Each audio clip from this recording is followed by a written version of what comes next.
Well, greetings and salutations, everybody. Welcome to my YouTube channel. My name is John Campea, and this is a companion video. What are companion videos? Well, I'm awfully glad that you asked. To see, every day on the John Campea Show, Monday through Friday, we take some time to take live questions, but we don't always have time to get around to all the live questions that get sent in.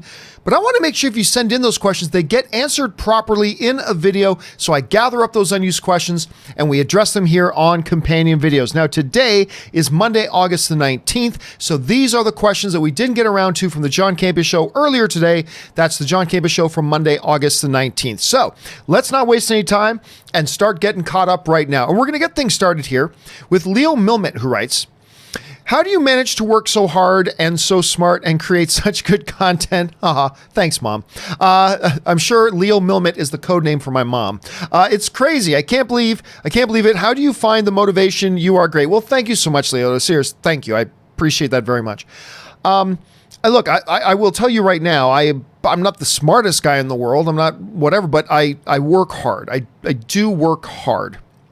And I work a lot of hours, more than most YouTubers do, which is a testament that a lot of other YouTubers are just smarter than me. What motivates me, it's really simply this. I think, you know, this channel exists because you guys support it by being here and watching the videos, by participating in the conversations, by sending in super chats, by being Patreon supporters. I mean, on whatever level, it is, you guys support the channel, and to have this many people supporting the channel, I intrinsically feel like I owe it to you to give you my best effort. I don't owe you a fake opinion. I don't owe it to you to say the things you want to hear, but you know, whether you agree with me or disagree, you guys are here supporting, and because you support, I owe you my best effort. So I will always give my best effort, and that means working, you know, putting out X number of videos, and that's what we'll do. If that means making the show 2 hours long, that's what we'll do. If it means working 16 hours a day, that's what we'll do. But, you know, but I also will find a good balance in life. Like, I've got a tremendous partner, my wife, who helps me keep it all in balance and stuff like that. And I work with good people. And so, yeah, so I find a way to balance it out. But what motivates me is knowing that you guys support me, and therefore I owe you not more than I can give, but I at least owe you the best I can give. So that's what motivates me. And whether the results are good or bad is up to you to decide as an individual, but I will always give you my best effort. So anyway, thanks for that, Leo. I really appreciate that. That's very nice for you to say. Anyway, Schulier Jeffress writes, Phase 4 only lasting 2 years. Will the next 10 years cover 5 phases, each lasting 2 years each? More phases to build the big bad? Here's the thing. And this comes up a lot. The phases mean nothing. Phase 1, phase 2, phase 3, it all means nothing. It's just an arbitrary, artificial term that gets attached to these things. You know, when the first Avengers came out and they were moving past that, they kind of said, well, now we're going into phase 2. And now everybody looks for this deep meaning in phases. The reality is, and Kevin Feige's kind of pointed this out himself before, the phases don't really mean anything. I mean, he literally could have done 7 movies and said, that's phase 4. That's phase 4? Well, why was Spider-Man Far From Home part of phase 3? Because it's arbitrary. It doesn't matter. It doesn't really have any real meaning to it, you know? So they just decided to say, phase 4 is up until Thor. Is that the last one in phase 4? I can't remember. Thor 4? I can't remember. But it's really no more meaning beyond that. They could have said 2020, 2021, and 2022 are phase 3. But they said 2020, 2021 is phase 3. I mean, it doesn't really matter. So moving forward, will they say each phase takes 2 years? It doesn't matter. It makes no difference. They're going to put out the movies in 2020 that they're going to put out in 2020. And then they're going to put out the movies in 2021 that they're going to put out in 2021. And then they're going to put out the movies in 2022 that they're going to put out in 2022. And wherever this arbitrary, artificial line they call phase 4 or phase 5 is irrelevant. I mean, it really is. So I really don't pay much attention to phases. Like, we already know, right? We already know Doctor Strange 2 is coming. We know Black Panther 2 is coming. We know Captain Marvel 2 is coming. We know they're doing a bunch of other things too. So why don't they just say that's part of phase 3? Because it doesn't matter. It doesn't matter. It's an arbitrary, artificial number that we really don't need to pay that much attention to. Now, it's helpful, right? As we look back on the MCU, it's helpful that we have those arbitrary divisions, because we can go, okay, so remember in phase 2, like, it's helpful to have those time periods laid out, but in the current, present, and moving forward, they're just pointless and arbitrary. As we look back on them later, they help us differentiate and organize in our own thoughts when certain events happen in the MCU, but in the present and moving forward, doesn't really matter much. So, one phase they're going to have 2 years. Another phase they're going to say is 4 years. Another phase is going to be 6 months. Another phase is going to be 18 years. I mean, I don't know. I guess the bottom line for me is it really doesn't matter. And it just becomes helpful as we look back. Anyway, thanks for the question, man. Okay. Joe Hill writes, I wrote in gushing about iPic, that's the movie theater chain, after your recommendation, but now they've filed for Chapter 11. Do you think luxury theaters can survive in today's movie market? Yes. Here's the problem with iPic. It's just not close to me. I mean, it's in Pasadena, which isn't far, but I've got several big, high-quality movie theaters between me and that iPic. And as much as I love that iPic theater, and I love it, I've only been to it once, right? And that has nothing to do with it being a luxury thing. And so I just think they need to market themselves better. I think they need to do a better job of attracting in audiences. It is one of the best movie-going experiences you'll have. And the one time I went to it, it was for a crappy movie. It was for Pet Sematary, the recent Pet Sematary reboot, which was awful. But it still was a fabulous movie-going experience. It was wonderful and luxurious and great, and really not that much more expensive than what I'm paying to go to the AMC Burbank 16. Yet I got a much more luxury experience out of it. So honestly, I think this is just a matter of how they manage their theaters. I really do. And hopefully, filing for Chapter 11, this will give them an opportunity to either sell to other management or get their house in order and do things better. But yes, I absolutely do believe that luxury movie theaters can exist in today's market.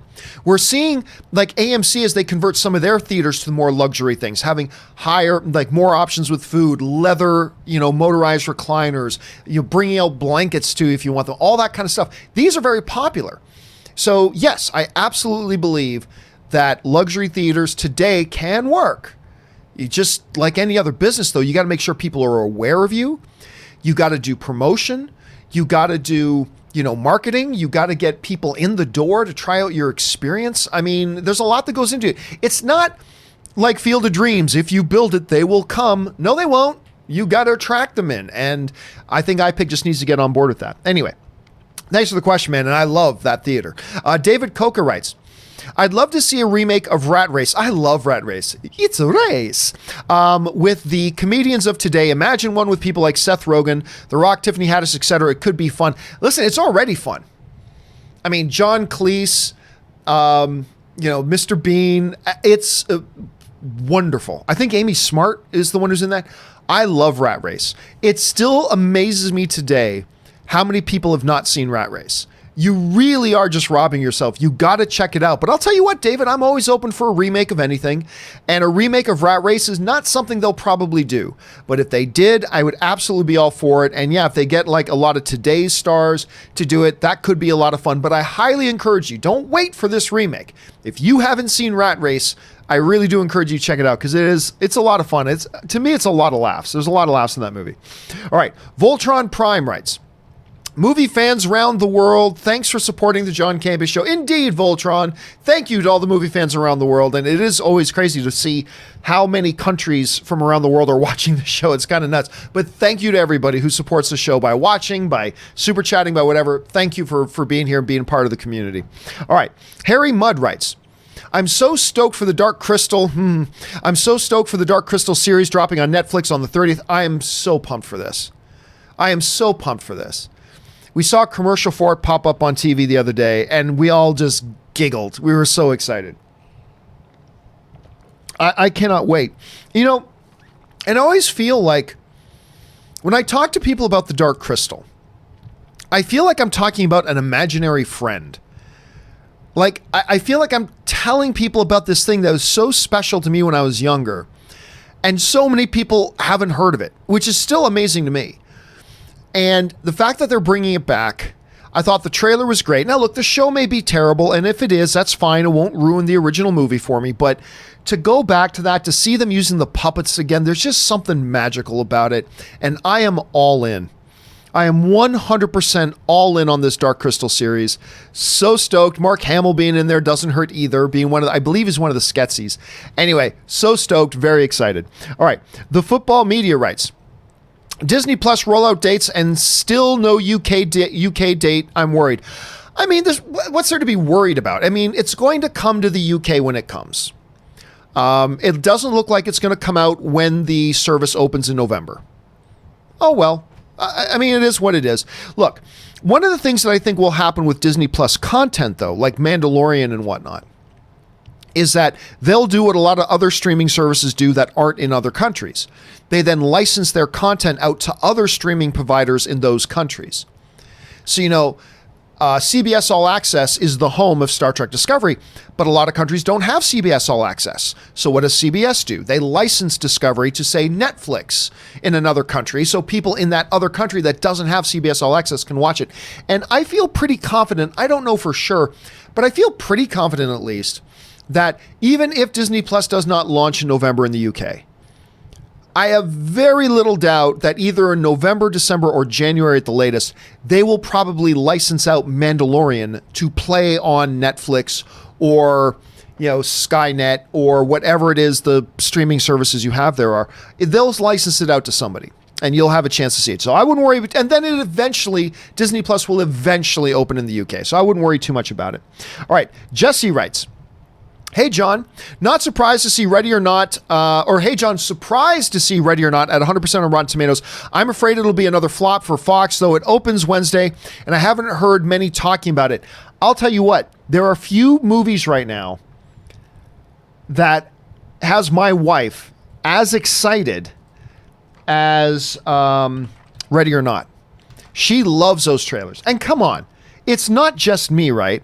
Like, every time you see that trailer for Ready or Not, you think for a second that's Margot Robbie, right? Like, I can't be the only one. That for a minute there, you got to think that might be Margot Robbie. Anyway, it is not Margot Robbie.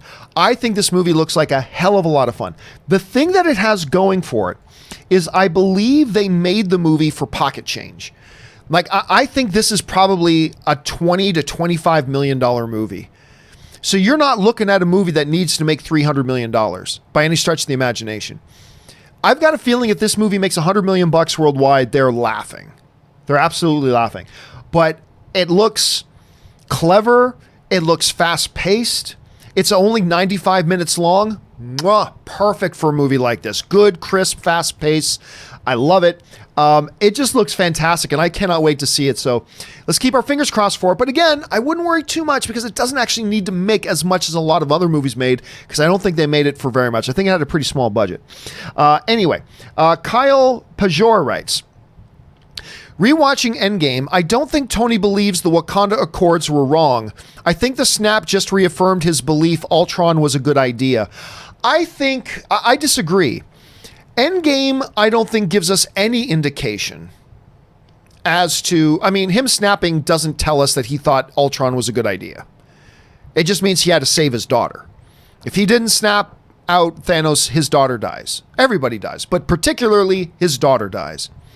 That's why he snapped his fingers. To me, Civil War makes it pretty damn clear that by the end of that movie, Tony came around to, if not flat out being on Cap's side, at least agreeing in principle with Cap. Because remember, the whole idea was, Cap was, we cannot just entrust ourselves to random overseers. We have to do what we feel is right. and not be told not to do something right. Like Cap's America, I'm not gonna not save that little girl because some bureaucrat tells me to not save that little girl. You know, basically.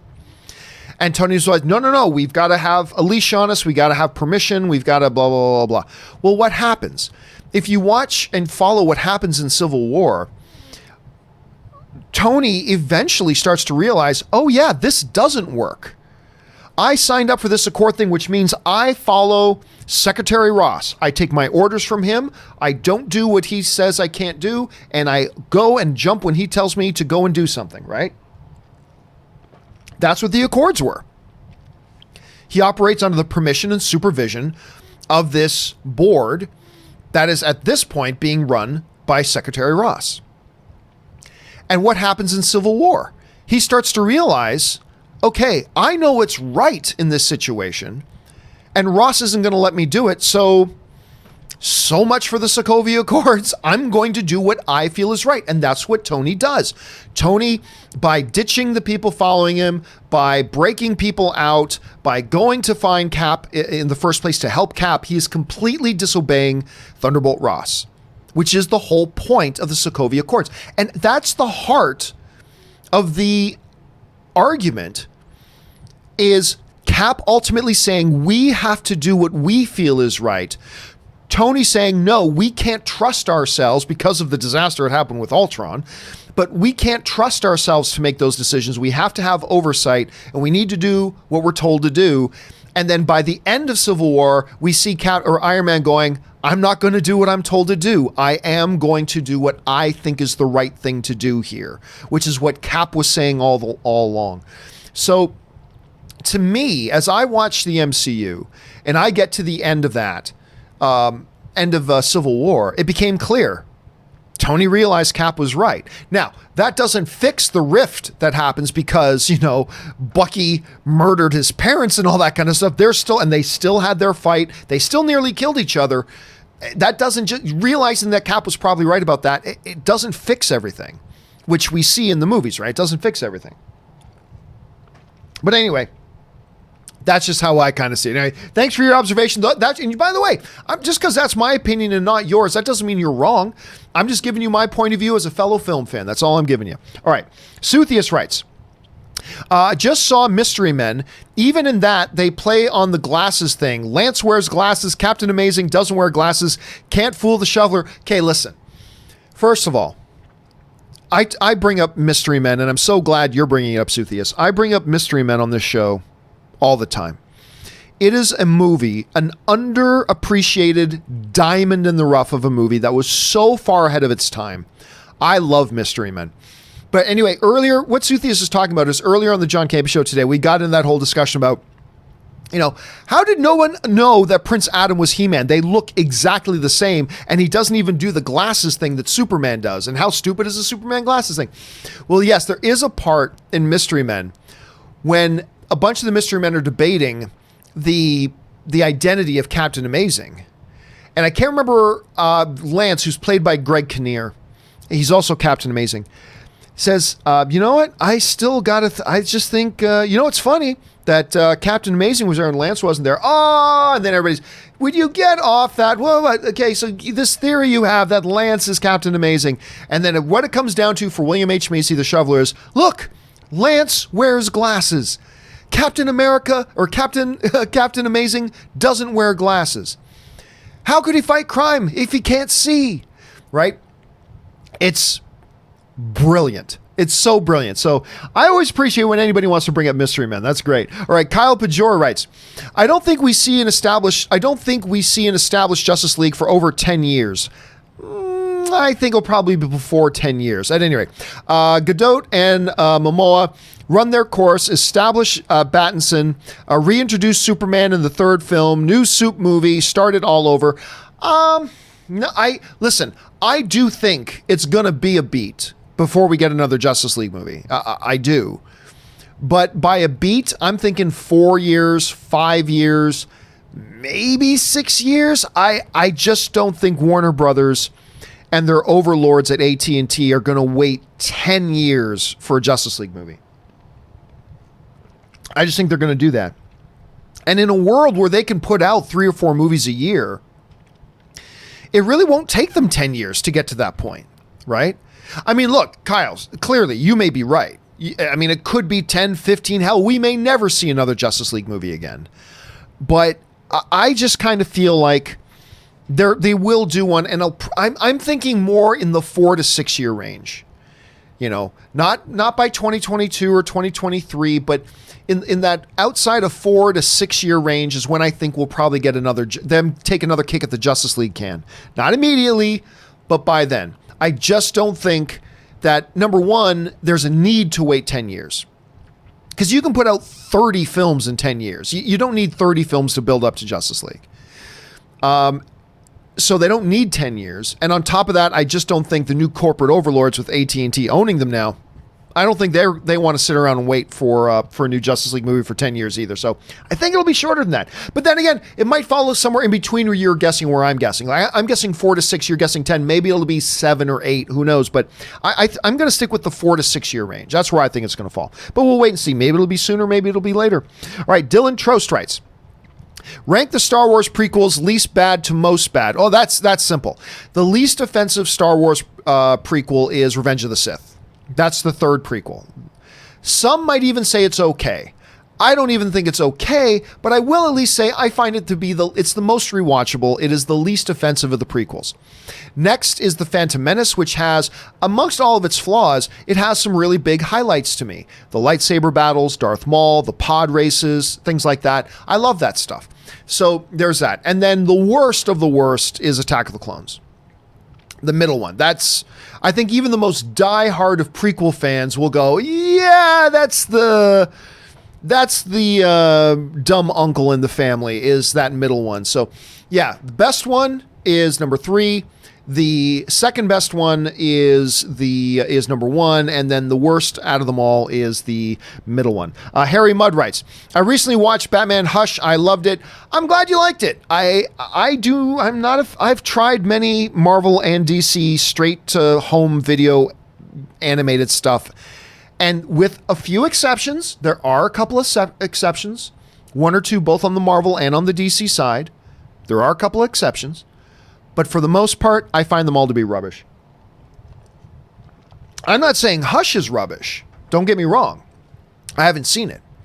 But I'm saying because my personal experience has been that the track record with DC and Marvel's animated straight-to-home video stuff has been such garbage. To me, I have no interest in watching Hush. I have no interest in watching Batman and the Teenage Mutant Ninja Turtles. I have no interest in watching Batman Hush. It's just, I've been burned too many times by both companies. I'm just not interested. And now, if you watched it and you liked it, that's awesome. And I'm not saying it's bad because I haven't seen it. I'm just saying I have no desire to watch it. In a world where I still haven't watched... well, I was going to say Punisher Season 3, but or Punisher Season 2. I did finally get around to watch Punisher Season 2, and I loved it. In a world where I still haven't started watching, I mean, I'm only 1 episode in. I finally, just over lunch today, I watched the first episode of Mindhunter Season 2. But in a world where I'm behind so much, I'm not going to waste my time watching something that I'm probably not going to like. So that's just me. But I'm glad you liked it, Harry. I'm glad you liked it, and I'm sure you're not alone. Okay. Ethan's Tech World writes, is the D23 Hall H panels easier to get into? I honestly wouldn't know, because when I go, I generally go on a press pass, and they usually have reserved seating for us. So frankly, I don't know. I really don't know. So, but I am excited about going this next weekend. This upcoming weekend. I'm very excited about it. I'm dying to see what they're going to show us in these presentations, particularly the Disney movie presentation and the Disney Plus presentation. I'm kind of jacked about both of those. But for me, the experience is going to be show up, show them my ID, and they're going to escort me to where my seat is. So with a lot of other press, I get that as well. So I honestly don't know if it's easier or not. I have a feeling it's probably easier. Like, unlike Comic-Con, where you got to jump through all these hoops and be a part of this big song and dance, I got a feeling it's got to be easier. But I just don't know that for sure. We'll find out. All right, Suthius writes, oh, I love you, good sir. Thank you for buy and sell. Well, thank you so much. Now, we brought it back because, I put up a poll recently asking my viewers, what do you think about Movie News Feed? And only about half of you said you loved it. And the reality is, when we put up the movie news feed segment up on the YouTube channel, nobody watches it. Like, even our least popular story of the day will get like 3,000 or 4,000 views. But most of the time, the movie news feed doesn't even get 1,000 views. It's usually in the 5, 6, 7, 800 view range. So nobody watched it. And what I really noticed was that in the comments were filled with, I like the movie news feed, but I want to hear you guys give comments on it. I want to hear you guys give comments on it. And that's not possible the way we did movie news feed. So we swapped out movie news feed for buy or sell.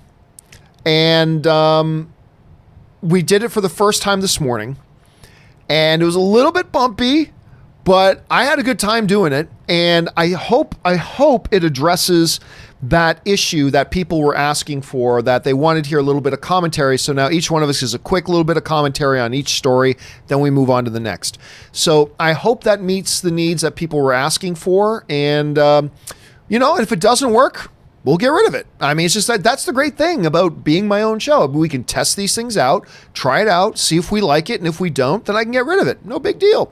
But it was kind of fun doing it today, I got to say. Thanks for the comment, Suthius. All right. Shuriken48 writes, regarding Netflix's 3 years and done, if they give the showrunners a heads up to complete the story arc, I'm okay. Otherwise, it's just disrespectful. It's not disrespectful. Netflix owes nothing to the showrunners. They owe them money and they owe them a paycheck, but it's their network. So no, I disagree that it's disrespectful. They can take the show somewhere else. If somewhere else will play their show, go somewhere else. It's if you want to bring it to Netflix, and Netflix, it's their decision how long they want to. It's like, you're not going to give me your money anymore? That's disrespectful. Shut up. I've been giving you money for free for 3 years. It's their decision. It's their house. If let's, for argument's sake, here's an example. Let's say you own a house, it's your house, and you hire this dude, to take care of your back lawn. Every week he comes in and takes care of your lawn. Well, after about a year or two, you decide, you know what? I want to put in an artificial backyard, whether it's going to be gravel or stone. A lot of people will replace their grass lawns now with like stone and things like that because it uses less water. It's easier to maintain, all that kind of stuff, whatever. It's your choice, your house. The guy that you've been paying to come and do your yard work, he doesn't have the right to come to you and say, you've disrespected me. That's disrespectful. And you're like, no, it's my house. It's my lawn. I mean, I've been employing you to come and do it, and that's been our arrangement. You do the work on the yard, and you've done a great job, and I pay you money to do it, but I don't owe you anything beyond that. It's my house.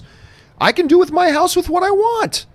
If I want an all-stone patio or an all-stone backyard, that's my choice.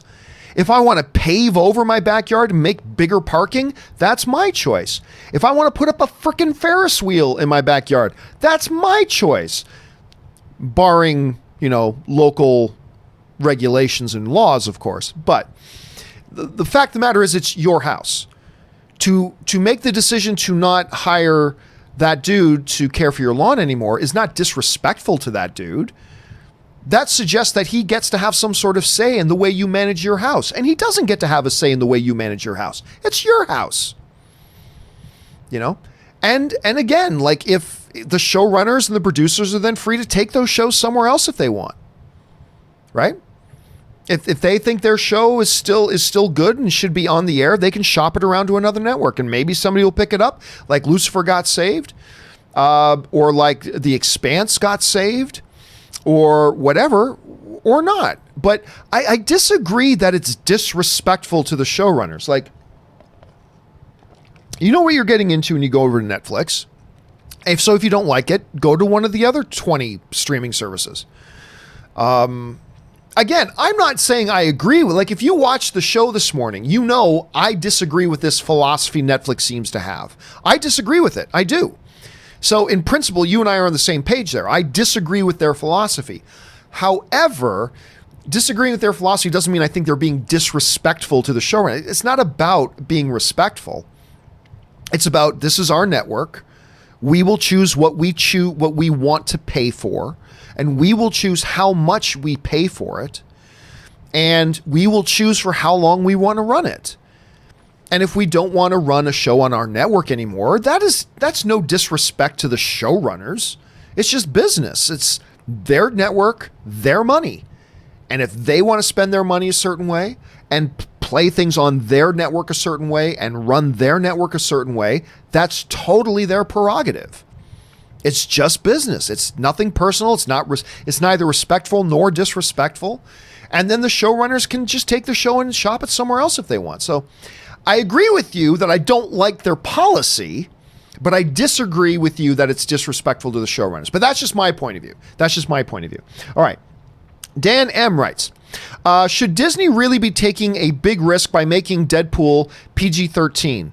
They might do big damage to the Deadpool brand. Ryan Reynolds may not be interested in doing PG-13. Thoughts? I would be okay if Deadpool weren't in the MCU. Oh, I completely 1000% agree. I've been saying that for a while now. I think it is a mistake to bring Deadpool into the MCU. It's a complete mistake. Deadpool has been massively popular and making massive amounts of money as R-rated films separate from the MCU. Deadpool does not need to be in the MCU. There is zero need to bring Deadpool into the MCU. He has been perfectly good on his own. He hasn't even really needed to be tied into the X-Men universe. But John, Colossus and Negasonic. Yeah, I know, but they never really merged him in with the X-Men universe, right? He's an R-rated film. He's an R-rated brand, and he's done great, making the most money out of any R-rated films in history. He does not need to be in the MCU. And we don't need Deadpool to be PG-13. Which is exactly what they're going to make him if they bring him into the MCU, by the way. And that's a mistake. It's not a fatal one. They can find a way to make it work. But I would have been more okay. I said this before. I would have been more okay with them doing Deadpool PG-13 prior to Deadpool 1 coming out. But now that it's out, now we live in a world now where we have two hardcore R-rated Deadpool movies. Before, we didn't live in a world with those two movies out. And you wanted to come out with Deadpool PG-13? I was all for it. I mean, I would have preferred R-rated, but I was perfectly fine if they wanted to go PG-13. But the difference is now we do live in a world where there are two massively successful R-rated Deadpool movies. The most successful R-rated films ever. I mean, I agree. I think it's a mistake. And one of the reasons I didn't want Disney to get Fox. I love Disney, but I didn't want them to get Fox. And this is one of the reasons why. So I agree with you, Dan. All right. Valhalla Erickson writes, ever had a film/TV series you didn't enjoy, but did upon second viewing? Example, I didn't like The Boys at first, but now I find myself liking the show. Well, with TV series, I very, very rarely ever rewatch a TV series. Even my favorite series, I very rarely rewatch a TV series. With film, the one I often talk about is Inglourious Bastards. That's the one movie. I've never had this happen like this before, but it's the one movie that I totally hated the first time I watched it. And then the second time I watched it years later because of a girl, and don't we guys do a lot of things because of a girl? Anyway, because of a girl, I watched it again, and then I loved it. And I'm like, what was wrong with me the day that I saw it for the first time? Like, was I in a bad mood? Was I having tummy troubles? Was I having migraine headache? I don't know what was wrong with me the day that I saw it, because I just saw it again and now I freaking love it. So that's the movie to me. It's Inglourious Basterds. Hated it the first time I saw it. And I can't explain why. To this day, I can't explain why. Because then I watched it a second time, I'm like, holy crap, I love this movie. Why didn't I like it before? No idea. But that's the one for me that always stands out to me, Valhalla. All right. Jesse writes, got hit some AMC nostalgia seeing Buy or Sell Back. Yeah, it's a little bit different than the way I did it over at AMC. It's a little bit different than the way I did it back there, but still just the basic principle, you know. And you know what? I may not even keep the name. I may change it a little bit. It's still the basic premise. Quick story, quick thoughts, next story, quick thoughts, next story, quick thoughts. So maybe we call it buy or sell. Maybe we call it take it or leave it. Maybe, I don't know. Maybe we change it up a little bit, but it was kind of fun doing that again. I got to say it was a little bit nostalgic, Jesse, for me too. I got to say. Let's see here. Keaton Toothman writes, wouldn't it make more, probably meant sense, for Gosling to be playing Adam Warlock? Love Beta Ray, but wouldn't he be CG? Why waste Gosling like that? I don't know, just a thought. Well, I mean, for all we know, there isn't going to be an Adam Warlock. So, I mean, so that's like saying, wouldn't it make more sense for him to play Santa Claus? Well, as far as I know, there is no Santa Claus in the MCU. Anyway, okay, but with the Beta Ray Bill thing, you know who's arguably a bigger star than Ryan Gosling is? Bradley Cooper. You know what Bradley Cooper does in the MCU? He's the voice of a raccoon. He doesn't even do his motion capture for it. What is it? Sean Gunn? James Gunn's brother does the stand-in stuff for it. He physically represents Rocket on set. And then Bradley Cooper just goes into a sound booth and reads his lines. Bradley Cooper's a big star. That seems to work out all right for them. Would it seem a little odd to have him do that? Well, I don't know why. Like, a lot of CG animated films come out and they get big stars to do voices in there. So why not? You know, they're just doing voices for CG characters in animated movies. What's to stop them from coming into a live action movie that has a CG character and doing a voice for a CG character? I'm just saying, if they can get Bradley Cooper to be the voice of a raccoon, why not get, and I'm not, by the way, let's be clear here. I'm not saying I think that Ryan Gosling is going to be Beta Ray Bill. Okay. Let's just be very clear about that. I'm not saying that, but there's nothing really stopping them from doing that. It'd be pretty easy money for Ryan Gosling. It gets his foot in the door in the MCU if he wants his foot in the door in the MCU. He doesn't have to go away and be on set for 2.5 months. He can just go to a sound booth here in Burbank, knock out a couple of days of recording and get his paycheck. I mean, so I get what you're saying, but remember, we are talking about the same MCU that has Bradley Cooper as Rocket Raccoon. So just something to keep in mind. All right. Suthius writes, Dad, I love you, but you need TV show. Oh, the story I told about my dad. Yeah, my dad, my dad, point blank, is the greatest man I've ever known in my life. He's the greatest man I know in my life. And I love my dad. He's the best. But my dad's choice of television programming that he likes to watch is at best confusing, troubling at worst. At best confusing, troubling at worst. I'm telling you, the stuff he watches, it's just like Home Heart. That's not really the name. It's basically like the Canadian version. Imagine if the Hallmark Network, you know all their stupid movies that the Hallmark Network does.